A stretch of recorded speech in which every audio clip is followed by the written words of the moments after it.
علیکم ملګرو، زه ام فضل نبی. ملګرو مونږ دی وخت کې داسې د خیبر پښتونخوا داسې پولیس افسر سره ولاړو چې هغه په کم علاقه ته تللی دی، کم دی کې هغه تعیناتي شوي ده، نو د هغه ځي د عوامو زړه ګټلی دی او دبدبې راوستی دی او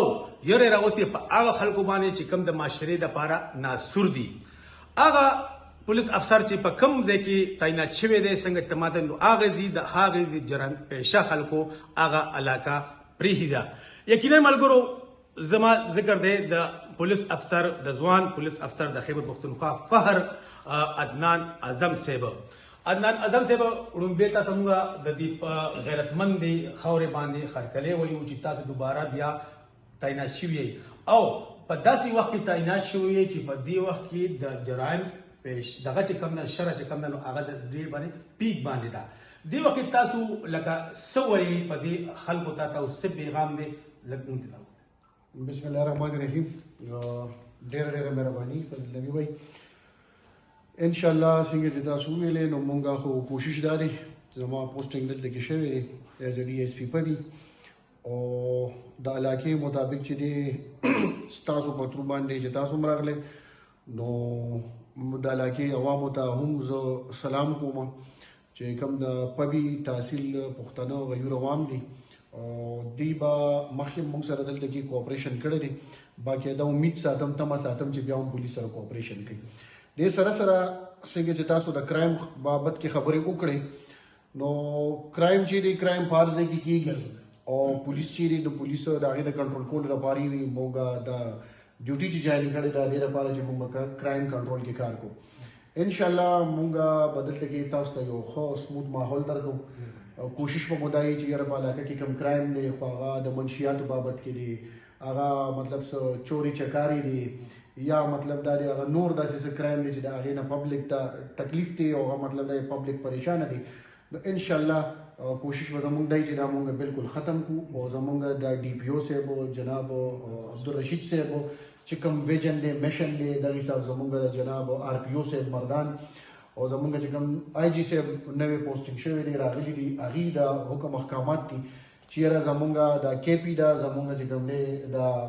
ډسټرکټس دي دا مکمل د جرایم پیشه خلکو نه صفا سوتره وي. نو په دغه حال کې به انشاءالله مونږ که خیري تاسو نه د ستاسو په ترو باندې د عوامو نه د دعاګانو طلبګار یو او مزید به مونږ په دې کې انشاءالله مونږ خپل تاسو ته ایفرټس هم ښیو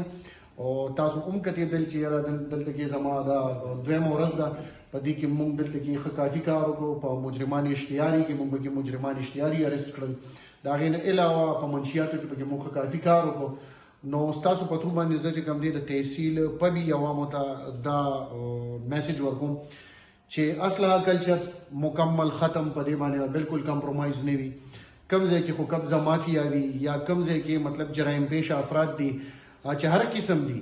او یا کم منشیات فروشان دي خاص کر آیس چې کوم دي په دې باندې زمونږ فوکس دی زمونږ د افسرانې بالا. نو د دې د ټولو دپاره دا یو کلو میسج دی چې دې ته بتایف شي هیڅ قسمه په دې کې مونږ بچا سره هم نرمي نه کوو او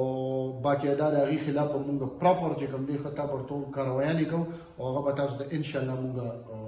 مخامخ به هم راځي او تاسو ته به د هغې پته ولګي.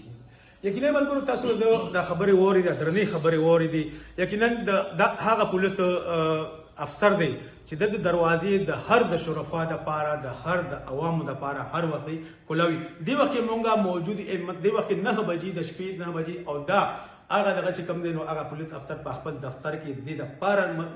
ناست دی، دې لپاره چې دلته څه میټینګونه شول د عوامو راغوستي د عوامو نه مختلفو دغه چې څه مسلې وي هغه مسلې واورېدې. یعنې دا په 9 بجې د شپې 9 بجې دي او دی اوس هم په خپل یونیفارم کې دی او خپل دفتر کې ناست دی. یقینا ملګرو تاسو به مونږ مرسته به کوو د دې داسې پولیس افسرانو او د مونږ ملاتړ جوړو چې زمونږ دا خاوره چې کوم ده نو دا ښار چې کوم دی دا ګلونو ښار دا پبو ښار چې کوم دی دا یو ځلې بیا د امن ګهواره جوړه شي. ډېره مهرباني جي، والسلام.